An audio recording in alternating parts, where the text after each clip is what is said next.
ঈদে ঘরে ফেরা মানুষের খবর জানাতে টাঙ্গাইল থেকে সরাসরি যুক্ত হচ্ছেন সহকর্মী আহমেদ রাসেল। রাসেল, ঈদ যাত্রায় মহাসড়কের অবস্থা আপনি কেমন দেখছেন? থেকে যদি বলি, এই মহাসড়কের বিভিন্ন পয়েন্টে যানজটের সৃষ্টি হয়। এর পরবর্তী সময়ে বেলা বাড়ার সাথে সাথে অন্তত 10টা 11টা নাগাদ যানজট পরিস্থিতি অনেকটাই স্বাভাবিক হয়ে আসে।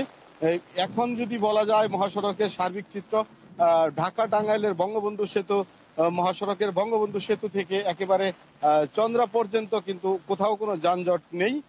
তবে যে এই সময়ে যে বৃষ্টিটা হচ্ছে সে বৃষ্টির কারণে কিন্তু যারা এই ঈদ যাত্রী রয়েছে তারা কিন্তু ভোগান্তিতে পড়েছে। বিশেষ করে যারা ঘরমুখী মানুষ রয়েছে তাদের মধ্যে যারা ট্রাকে করে এবং বাসের ছাদ অথবা পিক আপ করে যারা বাড়ি ফিরছিলেন, তারা কিন্তু এই ভোগান্তির শিকার হয়েছে। বিশেষ করে যারা শিশু রয়েছে, নারী রয়েছে, তারা তাদের ভোগান্তিটা বেশি আমরা দেখেছি।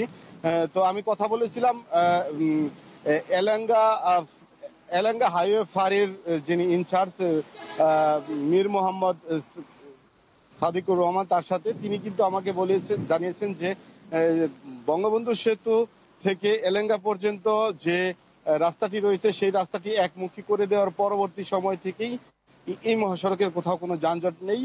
এবং তিনি আশ্বস্ত করেছেন যে মহাসড়কের ঈদ যাত্রায় এবার অনেকটা স্বস্তিদায়ক হবে, এমনটাই তিনি আশ্বস্ত করেছেন। তো আমাদের পূর্ব অভিজ্ঞতা আমরা যদি বলতে চাই তাহলে সেক্ষেত্রেও বলতে পারি যে যেভাবে গাড়ি চলছে এই ঈদ যাত্রা অনেকটা স্বস্তিদায়কই হবে। এই ছিল ঢাকা টাঙ্গাইল বঙ্গবন্ধু সেতু মহাসড়কের সর্বশেষ আপডেট।